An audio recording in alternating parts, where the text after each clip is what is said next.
Welcome to Manufacturing Talk Radio. Good morning, all again. Lou Weiss at Manufacturing Talk Radio, and we're in Detroit still. We got a whole day of interviews with fabulous people, fabulous business people, fabulous business owners, and we are about to be talking right now with Ruthie Johnston from Croix Gear in Wisconsin. That's Croix. Welcome. Thank you for inviting me. I appreciate your joining us. Ruthie, you're the CEO and owner of a very special type of company. Yes. Tell us about it. Croix Gear is a gear manufacturing company, but we have a special niche.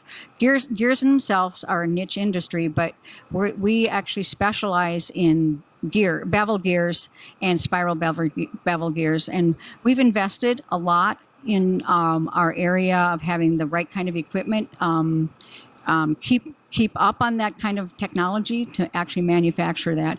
We just went to purchasing a brand new piece of equipment. If you watched us at all on LinkedIn, we announced it. We've been working on it for 3 years and just put in a brand new cell for a 600, which will take us to 24 inches in a straight and spiral bevels. Wow. So you've been doing this all your life? No. I became the CEO, owner, and president of Croix Gear by default. My husband passed away. Sorry. Yeah, in 2010. And I have been asked many times, what is the worst day of your life and what is the best day of your life? And it sounds really harsh, but that probably was that day, because I loved my husband and I missed Mark terribly, but it also gave me a new beginning, something that I got to find purpose and passion in, and I absolutely love what I do today. That's great. Mm-hmm. That's great. And it's certainly a special time for it, because women need to be in manufacturing. And if for no other reason, it's not the only reason, but if for any other reason, is that we don't have enough people in manufacturing. And had it not been for women during the Second World War, we probably would have lost. That's really interesting, because my mom was a big advocate for that. And my mom actually served in the Second World War. Did she? She drove for MacArthur. She drove for who? MacArthur, General MacArthur. Really? Yes. Wow, yes. That must make you very proud. Yeah. My mom would probably be really proud for me today. My dad died when I was 4. And so she raised 4 kids on her own. So she was a real advocate for women's rights. Yep. So it's finally at a point where it's become really important, really amazing. And you have really a lot of smart people. It's interesting in this industry, and what I'm so enjoying.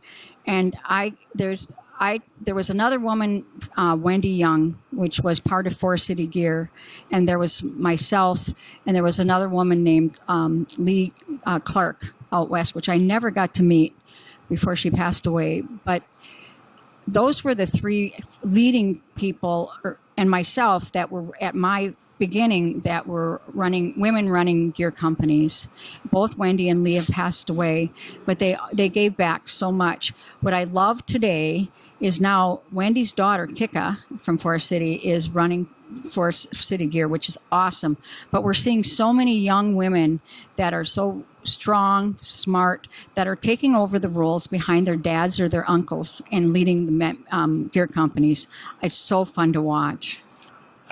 We have Nicole Walter here at the Motion and Power show, and she's running H&M Manufacturing. Mm-hmm. And if I'm not mistaken, that was her story also. Yes, and there's Michelle here. I can't remember Michelle's last name. She's here now too, and she's taking over behind her dad. So it's really cool. Also, if you can connect up with her, she's not showing here, but she's here with helping out with a heat treater. So that's with Tony Ritchie. So she's helping with him today. Yeah. It's only good stuff. Oh, yeah. And she's a director on the board for AGMA, just like Nicole is right now. Really, that's Yeah. great. That's Mhm. great. So, with regards to AGMA, and they have all these training classes and such, and I'm not remembering, but do they have special classes for women in manufacturing? Well, Or are they looking to draw more women into their educational I programs? was really excited. It's not women or men for any of the classes, and there's a lot of women engineers out there now. But was really exciting this time, they had a breakfast for the women together, which was really, really, really special because there have been more and more. And a lot of them are found or connected with the equipment dealers, the machine dealers. Right. And a lot of those machine dealers would send them to me or connect them with me or Right. LinkedIn, which was awesome. So I got to connect with these young women. So as they started to appear, AGMA started to bring out a group for them to meet with. And so it was really great. That's terrific. I was talking to Matthew Croson earlier, the president of AGMA, about that, and he's very strongly committed to women in manufacturing. Yes, he is. Yeah. Matt's a great leader for AGMA. Yeah. AGMA has done, and I am right now the president of the foundation, and the foundation, actually works really hard to keep this this group of people and all people in gear manufacturing and the powertrain division, trying to keep them forward thinking. And there's emerging tech, which Mary Ellen Doran is just fantastic at emerging tech. So it keeps us current with what's the next thing that's coming down that we should be aware of and being able to how to move into that. And that's really fantastic. They work on the education classes with AGMA proper, Right. and help get those funded and find those classes so they can actually create great gear manufacturing. So. What do you see? You've lived through COVID. You've lived through all the disruptions that we've all lived through. And how is that affecting Croix Gear, or how did it affect Croix Gear? And what do you see on a forward-thinking basis? What do you see for your company going forward? So we did probably something different than most people did during COVID. We went and reached out. We actually created more customer conversations. We became much more customer-centric. We started having sometimes weekly conversations with our customers. What lines do you need to run? What do we need to be manufacturing so that you can be most successful? And that turned into such great collaboration with our customers, and we still keep it up today. A lot of people, what we saw was retract. A lot of companies retract because they got really afraid, and I don't blame them. And I think what I've seen, even in our customers, they didn't know how to handle it either. I don't think anybody did, and they overbought for supply chain, and they're overstocked, and so now there was this great big growth last year. Yeah. In our company too, and now they're kind of settling back to where it was prior to COVID. And that's what I'm seeing. There's still some supply chain problems. Sure. Some of them are still saying us that we still can only get 80% of what we need to build, but they've got backlogs that are huge in their products. We have a monthly conversation with Dr. Chris Keel of Armada Strategies. He's a well-known economist, and one of the things that he's talked about was the overbuying during COVID, during the disruption of supply chain. And to that point, All Metals and Forge Group, my Ford shop, we had record sales. Record. Mm-hmm.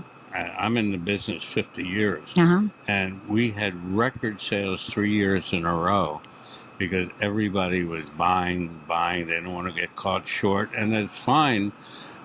But then the bottom sort of fell out, and now they're overstocked, and they overspent, and the inflation was too high. So this year, things have calmed down a lot. People are not buying as much. Right. But I think that we're getting to a point that by the end of 2023, the beginning of 2024, that things are going to go back prior to COVID. Exactly. That's exactly what we're seeing from our customers. A couple of our customers are ramping up, and they expected a ramp up faster because they had such a backlog of orders that they couldn't fulfill. Right. And some of their constraints is still people. Yeah. People is still a constraint for a lot of the customers. Sure. And the fact that robotics has played a role in that as well. Yes. I don't recall the numbers for the moment, but robotics is a major gap filler in terms of people, and it was the Japanese at the end of Second World War that created that. Yes. I mean, they lost a whole generation of men. They created robots, and some of that's going on now. But there are people that now have to learn how to operate these robots. Yeah, that was an interesting conversation in my own company because they were afraid when we brought robots in. I was not necessarily thinking I wanted to bring robots in because I respect my people so much, and I have such a highly skilled workforce. But what we did is and it's done this, is elevate the level of the skill. Right. And it does elevate. And now our people can I learn? They want to be part of that transition now. Right. And it's different. It's a different type of learning, number one, and it's a different type of creation value. Yes. That your employees and others are getting now. So yeah. That's terrific. Ruthie, I thank you for stopping by and having this conversation. I wish you well, and I'm gonna sick my salesman on you.